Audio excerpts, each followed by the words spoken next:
Because these yellow, interchangeable creatures make an obscene amount of money, the Minions are back for their third solo feature. Their origin story and first encounter with Gru already powered their previous outings. But commercial logic does not require narrative necessity. This time, the film turns them loose across a collection of loosely connected monster movie riffs. Their journey begins in ancient times, where they search for an evil boss, before they crash into silent-era Hollywood, stumble into show business, summon monsters, and help an otherworldly creature find true love. All of this unfolds through the same chaotic slapstick, babbled nonsense, and indestructible cartoon violence that has made them one of animation's most reliable modern cash machines. It hardly even matters that Minions and Monsters reuses a title from one of their own shorts. The film is directed by Pierre Coffin, co-director of the first 3 Despicable Me films and the first Minions film,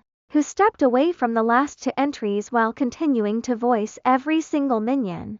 All it took to get the film made was for Chris Meledandri, Illumination Chief Executive Officer, to pitch him a single line: "What if a Minion wants to make a monster movie using real monsters?" And it backfires? Originally slated for a full year later, the project took Shrek 5's release slot after that film was delayed by production woes. It now arrives as one of the many sequels children will see in the summer. We can cope with the fact that these Minion movies will keep getting made for eternity, as long as there are new costumes for them to wear, as interchangeable as the titular creatures. These films earn the occasional chuckle yet leave almost nothing behind. The cheeky recreation of silent-era cinema is new, and so are the surprisingly brutal killings in the first montage. But the comedy itself is entirely recycled. Some Minions hit each other, some annoy humans through sheer stupidity, and every so often one pronounces a recognizable word amid the Minionese gibberish.